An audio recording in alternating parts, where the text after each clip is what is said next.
And that brings us to the base of our next dungeon. Which looks like a coliseum, no less. Really weird. I love this area, and I think it's creepy at the exact same time. But this is the area that Midna was alluding to in the prison. Well, Midna and Auru, you could put together that this place was a prison for Hyrule's worst. And that's actually the next dungeon we have to go to. However, there are a couple of post souls I want to get out of the way before we go in there. And since it is nighttime, I want to get a move on. I don't think I'll be able to find them all in time, though. Considering I think we've already lost half the night going through that one area. But hopefully this will make it easier to spot the posts that are out here. The problem is, most of them I don't think are easily noticed. Could have sworn I saw a P-hat up here earlier in the daytime. But I don't know where any of the posts are at this point. I'm just going to be running around the desert looking for them like a madman. Mainly, I know there are a couple of areas that you need to claw shot to, but I don't know where they are, I don't know what they look like, I don't know what to look for, and since I have to look at them during the night, makes them that much more difficult to spot. This is not going to be a fun segment of the game, I gotta tell you. Looking for all of these hidden areas that I've never found before. And chances are by the time I find them it'll be daytime already. See, the sun's already coming up. Although I do believe a few of them are hidden underground, so we will be able to get those during the daytime. I think there are trees or something we're supposed to claw shot up to. That's the way forward. Hello, sun. How are you doing today?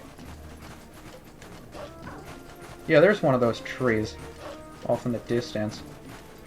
I just want to make sure there's nothing else here. And before I head into the dungeon, I remember I do have to see, there's the Poe. We can't get the Poe, though, because by the time we get up there, I guarantee it will be daytime. You bet your sweet bippy. I do believe there are a few Poes that you can get in the daytime for whatever weird reason. Although I think it's just having to do with how weather effects mask daylight or something like that. But yeah, there was a Poe up here.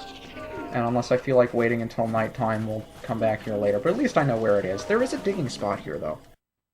Is there another Poe down here? Actually, there's a Poe right behind me. Hello, Poe. Don't jump onto the rock. I do not want you to leave, Link. Wait a minute. Are there two of these? Or did something else attack me? Maybe something else attacked me. I wasn't looking. Huh. Well, I guess we have to bomb these rocks anyway. So let's see, we got 53 bombs. Put one down here. Put one down here. Put one down here. Hello, Poe. I guess that is all the remaining three. So the only one that's here is the one that was outside the hole. Well, then it would make sense for me to just stand there and wait for nighttime, but I do still have to get the Howling Stone. I don't know. I guess I'll get the Howling Stone first, then kill time getting money or something. Not anything that you should concern yourselves with, though, because I'm going to take care of that all off-screen, waiting for nighttime. And well, as long as we're here, let's get whatever treasure we get for lighting the torch. Or no treasure at all. Maybe the Poes themselves were the treasure. That's lame. I actually want money. Well, okay, I'll destroy the other rocks. I do see another torch over there, though. Hold your horses. Weird, though. I mean, why would they put a torch over here? It doesn't really make sense. It's not being used for anything. It's just all the way off to the side. I can understand the one next to the treasure chest, because that lights up the area you want to be able to see. Otherwise, you wouldn't be able to open the treasure chest. You'd just be fumbling around like an idiot in the dark. But oh well. Another 100 rupees. I gotta figure out something to spend these on. Do I need arrows? I guess I could buy more arrows. I don't know. I don't like having extra money that I can't use for anything. Or having to leave behind treasure chests in a dungeon. But rather than sit here waiting for nighttime, I suppose we can just pick up the Howling Stone we missed. Back to Lake Hylia we go. I remember saying that the Castletown warp would be the one that I use the most often, but at least for now, Lake Hylia is certainly up there. I didn't realize just how many places there were to go here, how many times you actually do come here, how many things there are to do. It's always nice to be here in the morning, too, when it's nice and misty outside. I've mentioned before, I really like the misty effect in the morning. Not in real life, though. I was never a big fan of the misty stuff. But there's the Howling Stone we missed, and the reason it was something that I completely forgot about is that, I mean, I've been up here, like, twice since no, 3 times. The first time to go to that cave, the second time to talk to Aru, the third time to get the Poe. I completely forgot this thing was over here. So let's see what song this is.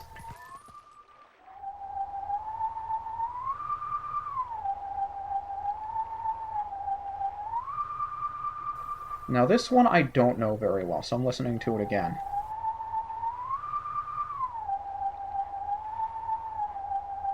Okay, I think I got it.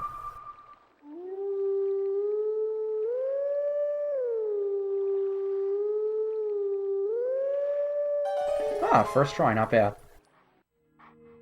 I don't recognize this song from anything, though. That's why it's difficult for me to pick up. But you can see the Colosseum for the Arbiter's grounds off in the distance.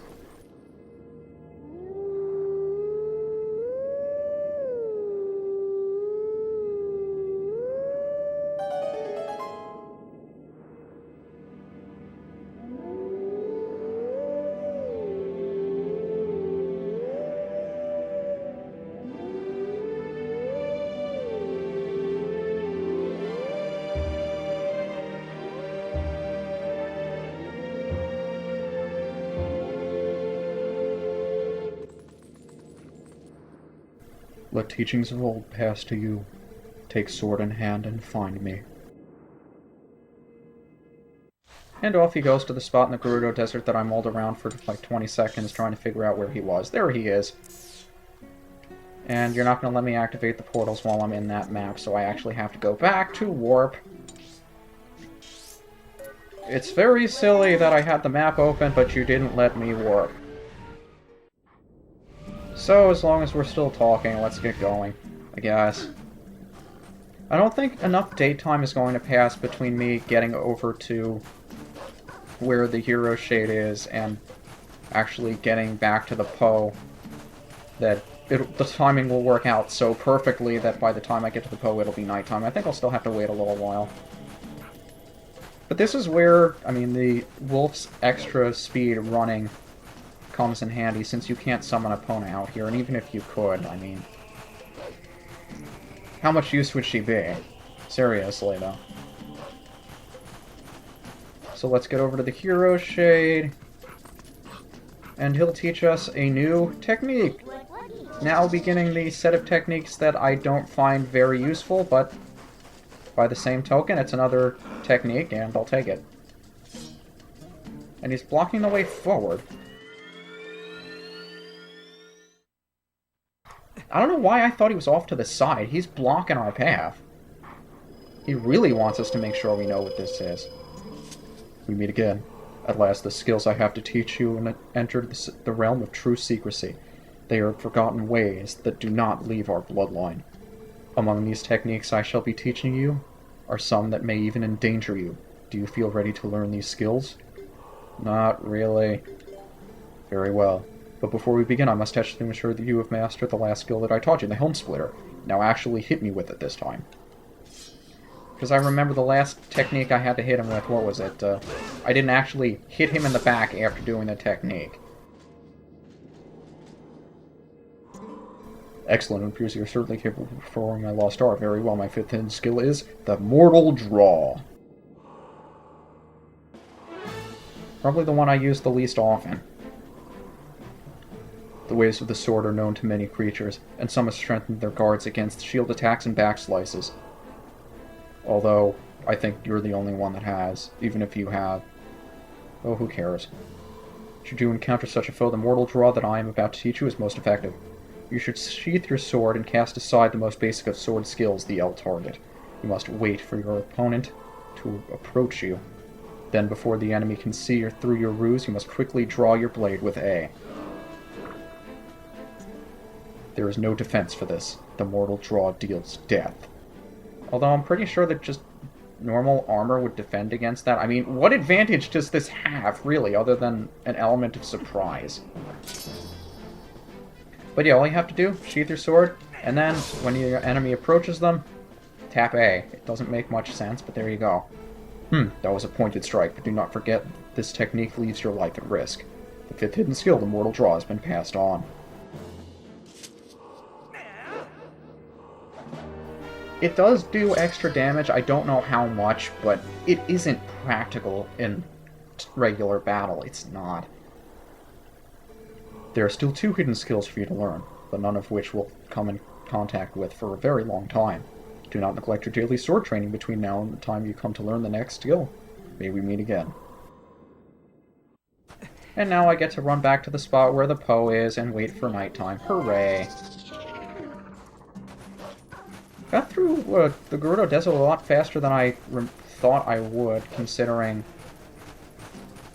Considering what? I have no idea. I remember this place being so much more massive than it is, but I suppose if you know your way around, it isn't that annoying.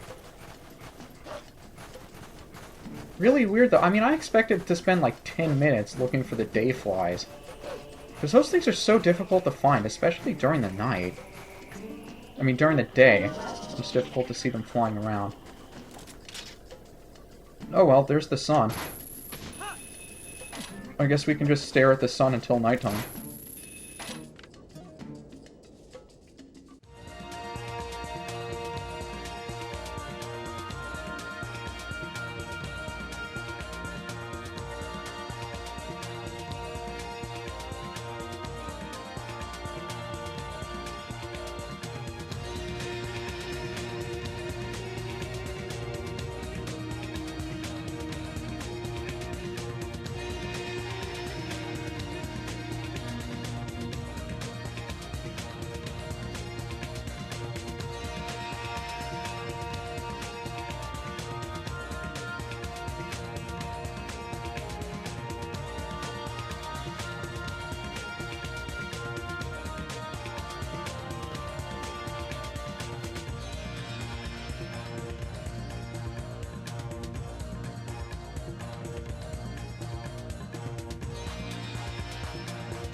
Okay, let's see if the Poe is here.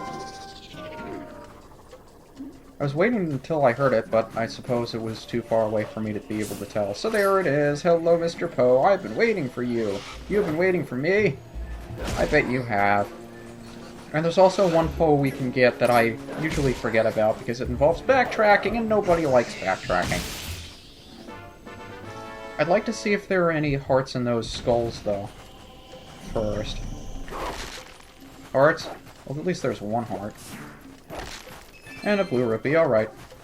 The last Poe is in the area that we fought King Baldwin just a couple of minutes ago. And, of course, there isn't any fast way to get back there besides running there. That's the bad part about this desert. Even though you do get one more warp point here, it isn't usable. You can't use it to get to different locations in the desert. The Gerudo Mesa warp is really the only one that you can use to get around, so if you ever have to come back here, you have to start from Gerudo Mesa. And there may be a couple of treasure chests around here I missed. I mean, I'm sure we'll find plenty of money in the next place we're going, so it really isn't worth my time. But yeah, there's the last Poe. There may be a couple of treasure chests lurking around the area. Not really worth getting. I'll show off one right by the entrance to the next dungeon. Probably won't pick it up. Well, maybe I will. I mean, there's no reason for me not to, since it's just as difficult to get to. And we actually get to see the Poe's face in that shot. That is really creepy. Yeah, I suppose we'll... Do I want to start the dungeon now? I'm playing already. And there is a nice... Oh, the guy's still waiting for me! Hi, buddy. Can't talk to you, though. Yeah, there's one treasure off to this side that can be activated when you light the 2 torches out here. And I already have my lantern out, so yeah, might as well. It's really cool looking, though. You see the shapes in the floor connected to the torches as if this is some sort of magical... I mean, it reminds me of something out of the Tower of the Gods where you see those things... You see the ground light up after lighting the torches, and it brings the treasure chest into existence. Really neat how they do that. How many Poe souls do we have? 36? 36! That is a lot of Poe souls. I don't think I've ever collected that many, and we haven't even gone into the next dungeon yet. Or have we?